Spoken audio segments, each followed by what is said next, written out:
I like your thesis that the sexual revolution has been a mistake. What I have been opposed to is this denial of human nature, this blank slateism, this denial that men and women have different natures, particularly when it comes to sexual behaviour. I've always thought that feminists have nothing to be afraid of when it comes to acknowledging the differences between men and women. If women and young men have the knowledge to be able to understand their own psychology and behaviour, then they're more equipped to handle this sort of Wild West environment.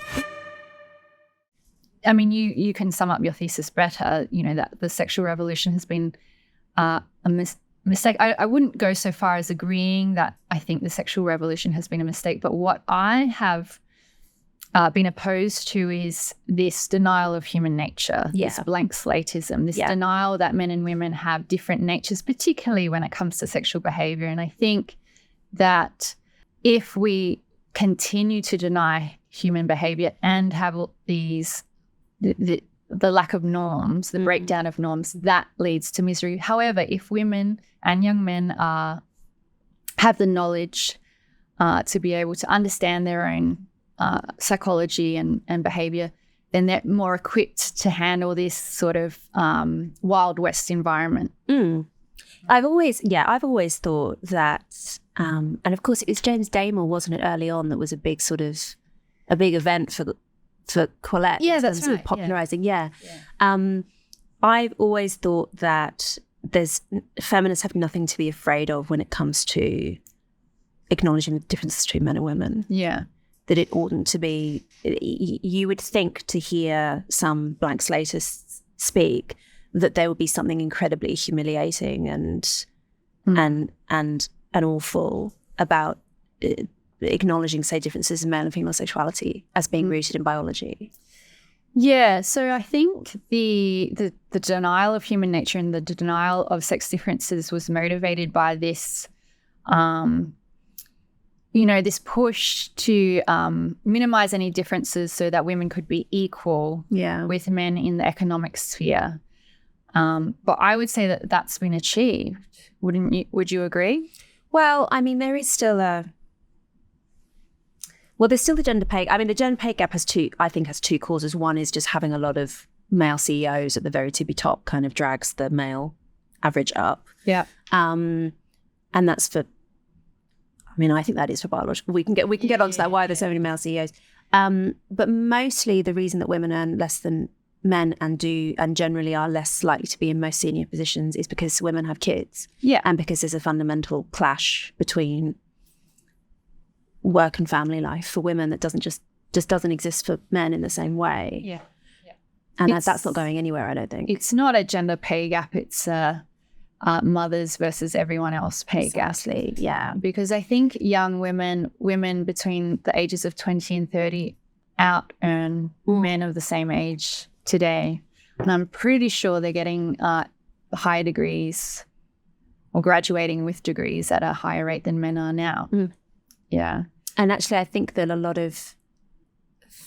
some of the psychological differences between men and women in our current economic setup actually put women at more of an advantage. Like, women are a little bit more conscientious than men are, for instance. Yeah. And women are a little bit more agreeable than men are. And actually, if you're working in the service sector, that's actually really advantageous. Yeah, I think in many industries and settings, female typical traits are probably advantageous. However, in the business world, male typical traits are the more competitive thing. Yeah, and there's a level of aggression that's required. Yeah. And I know just from running my own business that people do try and take advantage of you. People do try and rip you off, and I'm a more disagreeable woman. More disagreeable than the average woman. But even then, not quite disagreeable I'm not enough. quite disagreeable enough. Yeah. And I can see that disagreeableness is an advantageous trait in the business world. And so, it's no wonder that aggressive males dominate that particular industry or those very competitive industries. And I think it's probably a similar situation in the legal profession. But that comes back to, recognizing that we're not all cut from the same cloth. We have different personalities, we have different temperaments, and recognizing that, in an ideal world where we have choice, we match up our preferences to our personality traits and our skills and our strengths. Yeah. And therefore that you should expect to see men and women predominating in certain sectors, and that's not necessarily a problem. Yeah.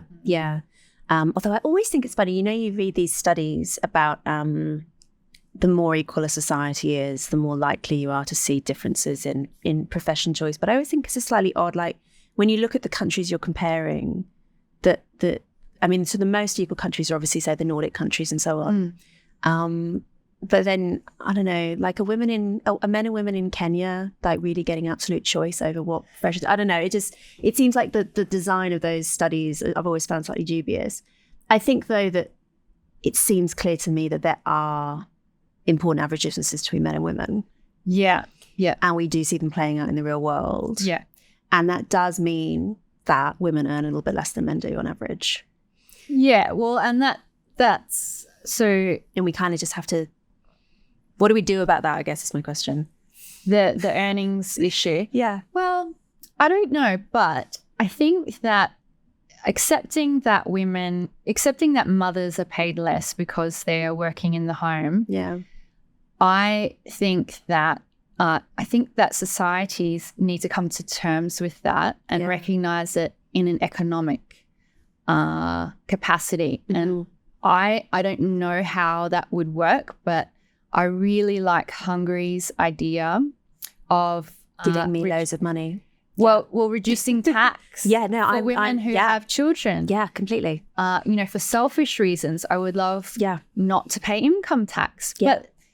But society, like I'm raising 2 young children who are going to become workers when they're older. They are going to pay tax, and maybe I need to be recognized for that work that I'm doing for society. I mean, it's a public good. To have children is you're doing a public service. Yeah.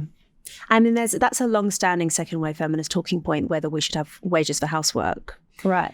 But the way that that's normally being conceptualized is through state handouts of one form or another. So either you get some sort of UBI, or maybe you have free universal daycare or something like that. I've always felt my sort of conservative instinct is that it's my money, not the state's, and so they shouldn't be. We should just reduce tax instead. Yeah. I guess it's just different ways of. Yeah. It's actually quite a similar approach. I guess the counter argument would be that what about the women who don't go back into the workforce after having children? I mean, shouldn't they be compensated as well? And I don't know how you would do that, but certainly, I think it would go a long way to recognize the work that women do. When say a woman takes 5 years out of the workforce to raise some young children, goes back into the workforce. I mean, she's going to be behind in her career anyway. There's going to be this gender pay gap. If she is taxed less, I think that would be fair. For the rest of her life? Yeah. Yeah. Like I think in Hungary, you have to have 4 and then you never pay income tax again. Yeah, I think that's a great idea. And they also give you a big loan towards buying a home. Really? Yeah, which I think, I might be making this up, but it's the equivalent of like £300,000 in the UK. And if you have 3 kids, you don't have to pay it back. Wow. Yeah. So it's like serious money. Yeah. I think the problem is though that, governments have tried all sorts of interventions to boost the fertility rate, and they've found that really nothing works. Yeah. Hungary's boosted it a little bit, but it's still not at replacement. Okay. Yeah. Yeah, no, it is just really hard. Yeah. And yeah, I mean, so much of it is just the whole way that we imagine career paths, thinking people with professional jobs, it's suited to the male life cycle, not the female life cycle. Exactly. I mean, one thing I guess would be to have women. Well, I guess there are 2 things you can do. One is just magically extend the fertility window. I say magically, technologically extend the fertility window, which is another way of describing magic, or shift it all back. I mean, women live longer than men. Yeah. So if we say delayed going to university for 5 years and had kids in early 20s, and then just worked 5 years longer, it would all come out in the wash. Yeah. I'm not sure about marriage and having kids in the early 20s. You think? Well, I think that the statistics around divorce show that the marriages that are most stable are late 20s marriages. So you've got young people who have had a little bit of experience in the mating market, I mean, that's a horrible term, isn't it? Meet the market, but they've had some experience, and so they know themselves. They're happy with their partner, and they settle down in their late 20s, and then they commit to this long-term project. I think you find higher rates of divorce for people who get married very early because they get to their 30s or 40s and they feel like they don't have a big sample size, and they You see, I'm kind of skeptical of this idea that we need you need to have a moderate body count before you can get married. Yeah. Have you seen Sex and the City? I've seen some episodes, yes. There's a sort of a crucial bit where Charlotte, who's the sort of conservative one, gets married to a man that she hasn't had sex with. Right. For various reasons. And then it turns out that he's impotent, basically. Yeah. And it's like a terrible warning of this is why you absolutely mustn't do the trad thing. Yeah. And I'm sure there are examples of that happening, but it doesn't seem obvious to me. Yeah. I would take a more middle road in that I don't think a person needs to have a very large sample size of partners. However, I do think sexual compatibility is very important. Yeah. And I think... That's what annulments are for. Yeah. So there's a Reddit forum called r/dead bedrooms. Yeah. And it is horrifying. There are these stories of these poor women. There's a lot of men, but there's a lot of women who say, my husband is not attracted to me. He's addicted to pornography. He will not have sex with me. I haven't been touched in months or years. And there's there's so much misery out there due to a lack of sexual compatibility. So I think at least knowing that the person you're with is attracted to you is going to satisfy you and not completely neglect you. I think it's the neglect, like people suffer from sexual neglect in these long-term relationships, and then I don't know how to solve the problem, but yeah. I mean, just late 20s maybe. But then do you not think as well that to some extent our young people nowadays, their adolescence is just incredibly extended? Yeah. And maybe people would be more, the idea that someone aged 23 or whatever, I should say I got engaged when I was 24, which was considered so young in my circle of friends. Like a 24-year-old now is probably psychologically quite different from a 24-year-old 100 years ago or 500 years ago. Definitely. Just in terms of the expectations that we have of children and teenagers doing responsible things. Yeah, definitely. Yeah, and even today there's going to be a lot of variation. You're going to have 24-year-olds who are much more mature than other 24-year-olds. So obviously there's not a one-size-fits-all sort of solution, and we have to recognize variation. But yeah, I don't know. I would hesitate to encourage people to get married in their early 20s, but then women especially need to be thinking about it. Yeah. I mean, for me, marriage and children was at the top of my mind in my 20s, and I ended up getting married and having children, and now I've got a career. So it's all worked out. And I do have friends, so I'm 38 now. I do have friends who did not have those priorities at the top of mind and have missed out and are now absolutely devastated and terrified of the future because they do not have a long-term partner. They do not have children yet. And so it does need to be a priority. It needs to at least be, you need to at least be thinking about it in your early 20s onwards. There was a big brouhaha in the UK a couple of years ago when I don't know what her title was, the head of a women's college in Cambridge gave a speech to the girls saying basically this, that you need to be thinking about it now and that actually your biological window is shorter than you think or whatever. And it caused so much controversy in the media. And the most common response that I saw was from feminists who didn't like what she said was, yeah, we know that. Really? Yeah. I don't think people do either. I'm surprised. Even today, I come across people who did not know how quickly the fertility window closes and that it starts to decline after the age of 32 or something like that. Yeah, no, I definitely don't think I knew that when I was like 21 or whatever. So the target audience for her speech.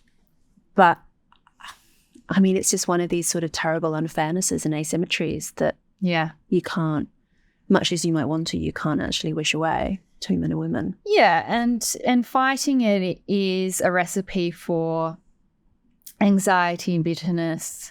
You know, we have to accept the hand we've been dealt, and if we've been born female, then we just do not have the same length of time. We have to be decisive, make a decision. Can't wait for Mr. Perfect. And that's the thing. I think now that I'm older, I think one older married people can explain to younger people is that long-term relationships are, they're this thing that you build together. You don't have to find the perfect person. You build these beautiful relationships together, and bring children into them.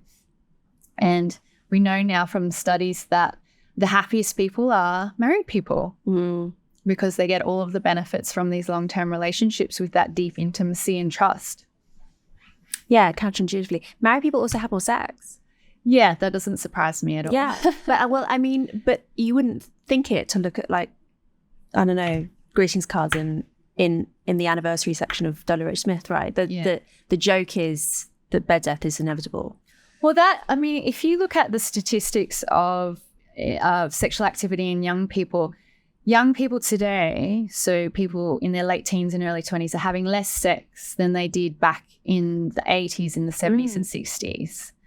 And one would say that our sexual norms are less restrictive, but people are having less sex. So people have more sex when they're in monogamous relationships. So, monogamy is is sex positive. Yes. The sex negative case for sex positivity. My assumption about what's going on there, although I can't really prove it, is it's because these kids are possibly having, say, more one-night stands, but because they're having fewer monogamous relationships, they're actually having less sex overall. So it's like simultaneously more casual, but actually less. Yeah. I think only a small percentage of kids or people, I shouldn't say kids, that sounds horrible, but I think only a small percentage have what's called high sociosexuality. Yeah. And I think you'd find it's maybe 5 to 10% of the population who are promiscuous. And they're mostly shagging each other. Yeah. And then everyone else is just either in a long-term relationship or celibate. But I think you're definitely correct when you're saying that there's a few men at the apex who are monopolizing the available women, and then you've got this huge chunk of men who are incels because the women all want to go with the apex predator, which is not ideal. And then you get this it can have knock-on effects in society where there's instability. If young men aren't, if men feel locked out of the mating market, that's not ideal. It's funny, isn't it, that probably, I don't know, 10, 15 years ago, the red pill incel take was to be found on only the kind of murkiest corners of the internet. Yeah. And now I think it just seems to be obviously true, and everyone, I mean, not the whole red pill, narrative, but particularly this idea that there are a lot of men who are really losing out from the current dating marketplace and are made. Well, it's been borne out by the statistics. So Jean Twenge's book iGen about the how phones have disrupted young adulthood and teenagehood. She has graphs in there that show this massive drop in sexual activity among young people. And so in her book, there's a lot of emphasis on the phone disrupting normal social activity. And kids are socializing less, they're taking fewer drugs, they're drinking less, they're driving less, they're having less sex. So but that goes back to your point about this prolonged adolescence. Yeah. We're just growing up more slowly. Yeah. What's your phone policy have you decided? My eldest is 10 and he does not have a phone. Okay. He does catch the bus to school and he has a paper map. Oh, really? And he has memorized our phone numbers and he can go to the phone booth. Oh, okay. Yeah. You can get these kind of dumb phones for kids as well. I think they're called, where they can't do anything evil with them. They can just phone you, basically, which I maybe will do that. I don't know. It's hard, though, with I honestly think that if the government just sort of treated smartphones like cigarettes and banned them for under 16s, I think every parent would be delighted. Yeah, and whichever politician implements that will probably be a very popular one. Yeah. Because I think it's one of the toughest aspects of parenting today. And a lot of parents would just like it to be outsourced. Yeah, I think so. Because the problem, right, is it's just a coordination problem, because you don't want to be the one who makes your child a social outcast. Yeah. But you depend on all the other parents being on the same page. That's right. And whoever's weakest and gives in first, kind of. Yeah. So I think I think you're right. If an external agent came in, people would be thrilled. Yeah. And, the research is there. I mean, it's not as hard. The evidence is not as robust as what you would get out of clinical trials. Obviously, we can't do clinical trials on these issues because they're long-term and there's ethics issues. But, I think the scientific data is strong enough to warrant a ban on under 6. Warrant a ban, at least for social media apps for under 16s. I don't know about phones, but at least for social media. I thought you were a libertarian, Claire. I was slightly surprised to hear this. But not when it comes to... No, I've never really identified as a libertarian. I mean, perhaps culturally libertarian, but no, I'm pro-regulation on addictive substances. And particularly with kids. Yeah. I mean, some people argue that there's a moral panic around social media and phone use, but I think I think it's different from past panics around violent video games or heavy metal music. It's quite clearly, I mean, we as adults know how disruptive. I've been addicted to social media. And I know how disruptive it's been in my life and how it's affected my mood and given me anxiety. So I just don't want that for my kids. Yeah, I mean, I think it's just obvious how addictive phones are for adults, and not just people. Like boomers are some of the worst. I always think, for being like constantly on their phones. Yeah. So it seems obvious that it's going to be. Yeah, the regulation will come. It's inevitable. I hope it comes before my daughter turns 13. Yeah.